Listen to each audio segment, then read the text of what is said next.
warahmatullahi wabarakatuh. Kembali lagi dengan saya Divani Aira Putri dalam sharing pengetahuan. Pada kesempatan kali ini saya akan menjelaskan mengenai tes dan seleksi karyawan. Langsung saja ini dia pemaparannya. Tes dan seleksi karyawan merupakan sebuah cara atau metode yang digunakan perusahaan untuk memilih karyawan. Nah, kenapa sih tes dan seleksi itu penting bagi perusahaan? Karena dengan adanya tes dan seleksi, perusahaan dapat mencapai kesesuaian, baik itu pengetahuan, skill, abilities, dan juga kompetensi orang dalam pekerjaan, serta penting untuk kinerja, biaya, dan juga tanggung jawab. Selanjutnya ada dasar-dasar pengetesan dan penyeleksian karyawan. Nah, ini terbagi menjadi dua, ada reliabilitas yang dapat diukur dengan tes skolastik, dan yang kedua adalah validitas. Nah, validitas ini dapat diukur dengan tes wawancara, di mana untuk menentukan ketepatan pada tes sebelumnya. Nah, validitas ini terbagi menjadi tiga, teman-teman. Ada validitas kriteria, validitas isi, dan juga validitas gagasan. Pasti teman-teman bertanya, siapa sih yang menilai tes tersebut? Ternyata yang menilai tes tersebut merupakan orang yang profesional di bidangnya, seperti seorang psikolog.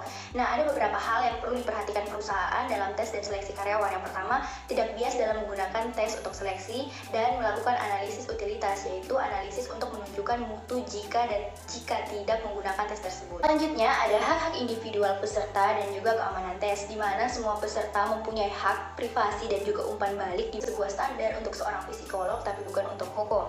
Nah, untuk tesnya sendiri ada kerahasiaan hasil tes, pemberitahuan persetujuan mengenai penggunaan hasil-hasilnya, dan hanya orang-orang yang memenuhi syarat yang bisa menginterpretasikan nilai-nilai tes tersebut untuk mendapatkan akses kepada hasilnya, dan juga tes tersebut harus adil.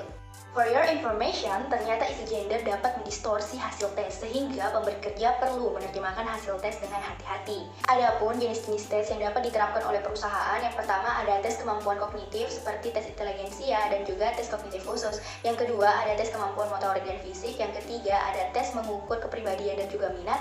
Dan yang keempat adalah tes pencapaian. Selanjutnya ada tes dengan meningkatkan kinerja melalui SISDM, yaitu komputerisasi, tes daring, dan juga analisis data. Yang pertama ada analisis data, di mana perusahaan menggali data karyawan untuk tujuan identifikasi.